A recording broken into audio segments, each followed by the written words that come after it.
திராவிட முன்னேற்ற கழகத்தினுடைய பொருளாளர் டி.ஆர். பாலு அவர்களே, அமைச்சர் பெருமக்களே, நாடாளுமன்ற சட்டமன்ற உறுப்பினர்களே, துவக்கத்தில் அனைவரையும் வரவேற்று மகிழ்ந்திருக்கக்கூடிய இந்திய கம்யூனிஸ்ட் கட்சியுடைய மாநில செயலாளர் அன்புக்குரிய தோழர் முத்தரசன் அவர்களே, தோழமை கட்சிகளை சார்ந்திருக்கக்கூடிய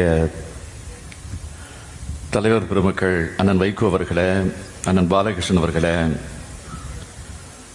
அப்துல் சமத் அவர்களே,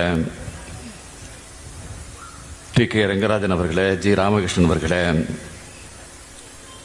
கம்யூனிஸ்ட் கட்சியுடைய மாநில துணைச் செயலாளர் வீரபாண்டியன் அவர்களே, பெரியசாமி அவர்களே, மற்றும் வருகை தந்திருக்கக்கூடிய நம்முடைய தோழமை கட்சியில் சார்ந்திருக்கக்கூடிய தோழர்களே, நண்பர்களே, செங்கோடி தோழர்களே, பத்திரிகை மற்றும் ஊடகத்துறை சார்ந்திருக்கக்கூடிய நண்பர்களே, உங்கள் அனைவருக்கும் என்னுடைய அன்பான வணக்கம். ஐயா நல்லக்கண் அவர்களுடைய நூற்றாண்டு விழா இன்று தொடங்குகிறது. இந்த ஆண்டு முழுவதும் அவருடைய பிறந்த நாளை கொண்டாடிட வேண்டும் என்று அதற்காக பல்வேறு நிகழ்ச்சிகள் எல்லாம் ஏற்பாடு செய்யப்பட்டிருக்கிறது. வருகிற 29ஆம் தேதி மதிப்பிற்குரிய பழ நெடுமாறன் அவர்கள் தலைமையில் ஒரு குழு அமைக்கப்பட்டு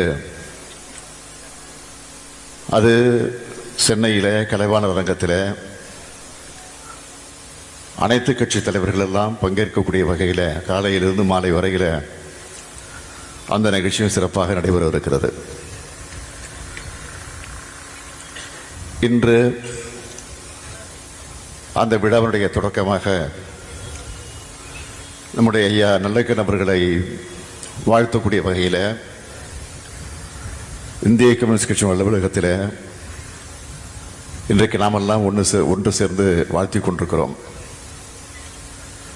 ஒவ்வொரு ஆண்டும் அவருடைய பிறந்த நாளுக்கு நாம் கூடுவது உண்டு, இதே இடத்தில் அவரை வாழ்த்துவது உண்டு.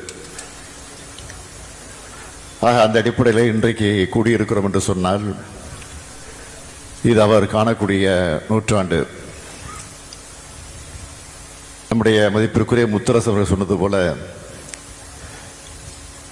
பொது உடைமை இயக்கத்திற்கும் நூற்றாண்டு, ஐயா நல்லக்கண் அவர்களுக்கும் நூற்றாண்டு. இப்படி ஒரு பொருத்தம் யாருக்கும் கிடைத்ததாக நம்மை பொறுத்தவரையில் நாம் கருதிட முடியாது.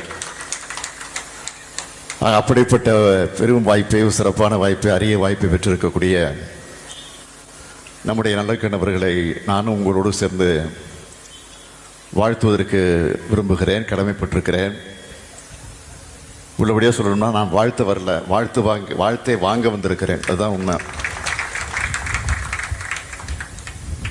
எல்லாருக்கும் எல்லாம் சமூக நீதியை, சமத்துவத்தை நிலைநாட்டிட வேண்டும் என்ற உணர்வோடு இன்றைக்கு தமிழகத்தில் உங்கள் அன்போடு ஆதரவோடு நடைபெற்றுக் கொண்டிருக்கக்கூடிய திராவிட மாடல் ஆட்சி நிறைவேற்றிக் கொண்டிருக்கக்கூடிய திட்டங்களுக்கெல்லாம் உறுதுணையாக, பக்கபலமாக விளங்கிக் கொண்டிருக்கக்கூடியவர் நம்முடைய ஐயா நல்லக்கண் அவர்கள். ஐயா நல்லக்கண் அவர்கள் அமைதியாக, அடக்கமாக, அதே நேரத்தில் ஆழமாக எதையும் சிந்தித்து வெளிப்படுத்தக்கூடியவர். அப்படிப்பட்ட ஐயா நல்லக்கண் அவர்களை உங்களோடு நான் சேர்ந்து வாழ்த்துவதிலே பெருமைப்படுகிறேன். தொடர்ந்து நீங்கள் இருந்து எங்களை போன்ற இளைஞர்களுக்கு வழிகாட்டிட வேண்டும், துணை நிற்க வேண்டும் என்று திராவிட முன்னேற்ற கழகத்தின் சார்பில், அதே நேரத்தில் இன்றைக்கு தமிழகத்தில் அமைந்திருக்கக்கூடிய மதச்சார்பற்ற கூட்டணி அமைப்பினுடைய தலைவர்கள் சார்பிலே நான் அன்போடு அவரை கேட்டுக்கொண்டு, நம்முடைய முத்தரசன் அவர்களை பேசுவது சொன்னார். நான் செயற்குழுவிலே பேசிய அந்த பேச்சை கூட்டிட்டு காட்டி 200 இடங்களுக்கு மேல் வெற்றி பெறுவோம் என்று நான் சொன்னதாக எடுத்து சொன்னார். ஆனால் இன்றைக்கு இருக்கக்கூடிய நிலை என்னென்று கேட்டால் 200 அல்ல, 200ஐயும் தாண்டி வரக்கூடிய அளவிற்கு நம்முடைய கூட்டணி அமைந்திருக்கிறது. 7 ஆண்டு காலமாக இந்த கூட்டணியை தொடர்ந்து நாம் கடைபிடித்து தேர்தல் களத்தில் என்று பெரும் வெற்றியை தொடர்ந்து பெற்று வருகிறோம். ஆக இந்த கூட்டணியை பொறுத்தவரை கொள்கை கூட்டணி மட்டுமல்ல, கொள்கை கூட்டணி என்று நாம் சொல்லிக் கொள்வது உண்மைதான். கொள்கை கூட்டணி மட்டுமல்ல, இது நிரந்தர கூட்டணி தான் என்பதை இந்த நேரத்தில் அழுத்தம் திருத்தமாக எடுத்துச் சொல்லி அதற்கு நீங்கள் எல்லாம் துணை நிற்க வேண்டும் என்று அன்போடு கேட்டு உங்கள் அனைவரின் சார்பில், திராவிட முன்னேற்ற கழகத்தின் சார்பில்